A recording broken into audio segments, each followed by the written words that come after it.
Hey YouTube or Facebook, wherever you're viewing this video from. I've spent the last 2 or 3 weeks harvesting, cutting wheat, been getting some intermittent news, watching the internet a little bit here and there, hear the radio some, and have heard a lot of things said, a lot of stupid things said about firearms and weapons and gun control. And there's some basic things that need to be set straight. There's a lot of misinformation from quote experts out there sharing as news anchors are interviewing them, and where they're finding these people, I have no idea. I'm going to try to keep this short, but there's a lot to cover in a short amount of time.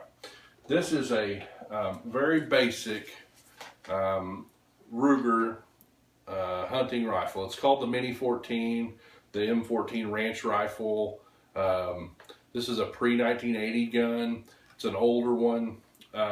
This is a semi-automatic, and semi-automatic means that when you pull the trigger to fire the weapon, the action in the gun comes back and automatically loads another round. Then you pull the trigger again. The action comes back, loads another round, and so on. So each time you pull the trigger, you get one projectile fired out of the weapon. That is semi-automatic. That is what 99.9% of the civilians in America have. There are ways to get a fully automatic weapon or an automatic. Those would be weapons where when you pull the trigger, the action just moves continuously, closes, the projectile fires, the action moves again, and it does that at a very high rate of speed. The fire rate of an automatic is typically quite a bit higher than a semi-automatic. Someone just can't pull the trigger repeatedly, stay on target, and do the things they need to do with a semi-automatic weapon. This one's chambered in .223, very common round. Lots of people use it for varmint hunting. We use them for coyote hunting here. If you've ever seen coyotes waiting as a mother cow is giving birth to a calf for that calf to hit the ground so they get dinner, you know why we hunt them. They just get too prolific, and we have a lot of cattle deaths in the area and things like that. So we'll take a weapon like this, and this is a great gun for coyotes or varmints like skunks, things like that around the farm. Excellent weapon for that type of thing. This gun can hold and came with a 5 or 10 round magazine. Again, it's a magazine, people. What holds the ammunition into the gun is called a magazine. This is a magazine, not a clip, a magazine, okay? Your ammunition goes inside. This rifle will accept a 5, 10, 20, or 30 round magazine. Brian, why do you need a 30 round magazine? I'm a terrible shot. Okay, just kidding. But when you're coyote hunting, you got 2 or 3 dogs quarter, half mile out away from you. They're running across the field. You may be in a moving vehicle. You may not. You may be laying on your belly trying to shoot those dogs. You may also have encounter immediately another coyote from a different direction. You don't want to be stopped and reloading your weapon all the time when you have an opportunity to shoot some coyotes. So a 30 round is excellent. It's also a great thing to hang on to when you're firing the weapon. So do I have to have a 30? No, but it is a pretty convenient thing to have, especially varmint hunting, things like that. So anyway, basic rifle, 5, 10, 20, or 30 round magazine can go into this weapon.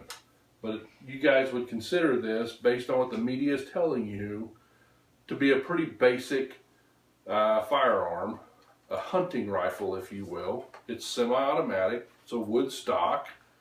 It's just pretty plain. Look, this doesn't look menacing to you. It doesn't look like it's going to assault you, does it?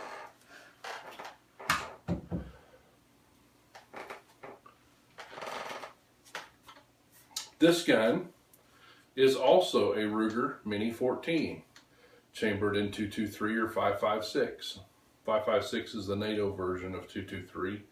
It's the exact same weapon. It has the exact same action on the side. Has the exact same mag well as that other gun I just showed you.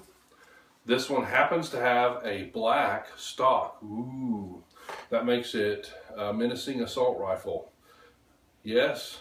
No, it doesn't. This stock is collapsible. I use collapsible stocks for different shooting positions, or when I'm teaching someone to shoot youth or a small person or someone that has a small reach. It's very nice to have a collapsible stock. This gun has a scope. Many hunting rifles have scopes. In fact, that's more common than not. This scope happens to be called the Coyote Special. It's not a very expensive scope, but this is a great also Coyote gun. The reason it's black is instead of wood, it has a polymer stock. It's plastic. It's more durable. You don't scratch it or hurt the wood like you would if you were out bouncing around in a pickup and banging against something. This gun has a forward rail. It's a real small one. It's right here. You'll hear a lot of that talked about, forward rails. This is to where you could mount some accessories. You could put a tripod here, a bipod, or a monopod. You could put a light here. You could put a laser type sight here if you wanted to. This gun gives you options. The wooden gun I was showing you, that's this gun's brother, there's not a lot of options to mount accessories on the gun. And then the ever-present, I've heard this thing out on the end called a flash suppressor, which is what it is. I've heard it called a silencer. It is not that. I've heard it called a muzzle brake. It is not that. I've heard it called, there's a newscaster the other day was calling this something. I just couldn't believe what they were calling it, and I can't remember now, but this is just a flash suppressor, and it doesn't even do a very good job of that, but that's what it's there for. On the end of the weapon is to hide the flash from the coming out of the end of the barrel. And you know, does that make this an assault weapon, or does it make this weapon menacing? I don't think so. But I wanted to show you that. Also, I want to note, neither one of these weapons are AR-15s. They're semi-automatic rifles, one with a wood stock, one with a polymer stock, one with a little bit of a forward rail mounting option, but they're just rifles. So when you start talking about gun control and asking the United States government to make laws to determine what we can have and what we can't have, how are you going to do that? The gun I showed you first is identical in function and capability to this gun. Identical. It's just got $84 of plastic on it that the wooden gun doesn't have. So when they have to make gun control laws, how do they determine the difference in those two weapons? Now, I'm going to show you the venerable AR-15. This is a, I think this one's a Stag Arms brand, AR-15. Pretty inexpensive AR. Doesn't look a lot different than the last gun I showed you. It really doesn't function much different than the last gun I showed you. This is a semi-automatic, meaning every time I pull the trigger, the action on the gun has to move and load another round before I can fire another round. Also can hold 5, 10, 20, or 30 round magazines in the gun. The differences are, this one also has a collapsible stock, just like the last gun. This one has a forward grip, and that's where we get into ARs have a lot of choices. This gun, look at the forward rail on this gun. Lots of options and places to mount things. This gun actually, this forward grip turns into a bipod, so you could lay the gun down if you were prone on the ground and going to shoot. It also has a light, a flashlight where it can be operated with the thumb, as well as an ACOG type or a short range sight or scope. The biggest difference in an AR than any other gun, and the reason that they're so popular, is they are very lightweight, they're very reliable, and they run in almost any condition. You get them wet, you get them dirty, you get them in the snow, you get sand in them, you don't clean the gun, it's going to fire and it's going to keep firing. However, I will also say the very first gun that I've showed you, the wooden stocked gun, I have not cleaned that gun since I've owned it. On purpose, I want to see how far it will go before it will misfire, and so far it hasn't. So the guy saying an AR is the only reliable weapon out there, that's a little bit strong. But functionally, there are some things different about an AR. The gas impingement and the way the gun works, there is some differences. And an AR has what they call a forward assist. It's this little button right here. If your bolt didn't fully close, you can hit the forward assist if you have a jam or a misfire type situation. But really, there's not a lot of difference. So when we're targeting ARs with gun control, what is it that we're going to do? What law are we going to make that points out this gun and the features it has without taking out this gun? How do you write a law that doesn't ban this weapon but bans this weapon? That's my question, and there's just a lot of misinformation out there about how these weapons work and what you do with them. You say, Brian, why do you have an AR? I have an AR because I want an AR. I don't have a huge use for an AR other than coyote hunting, varmint hunting. They're a lot of fun to shoot, and I like using my AR.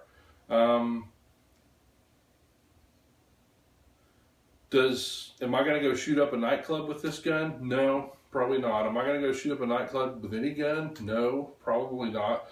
Would I choose this weapon to do that? Actually, I wouldn't. There's much better solutions out there for that type of thing. So targeting a particular weapon because of function or because of size or because of popularity, or this gun just looks menacing, this is crazy. And lastly, and I'm going to close, the Second Amendment of the Constitution of the United States gives us the right, I believe, to own any weapon that the military owns. And you say, Ryan, that's crazy. Well, no, it's really not. A well-formed militia or a well-equipped militia, we should have the same things that our own military has, or any other military of any other government, or any other group that we might be against as a country. I think the Second Amendment affords me the right to own any weapon I want. The issue we're talking about here is not what weapon I own. The issue is the heart of the man that's pulling the trigger. The issue is that individual that's pulling the trigger on the weapon, what it is that they want to do, their intent. And that's not a gun control issue, okay? That's a morality issue. It's a religious issue. It's in my opinion, it's a failure of the church in America issue. Is part of the reason that we're here now and experiencing the things that we're experiencing.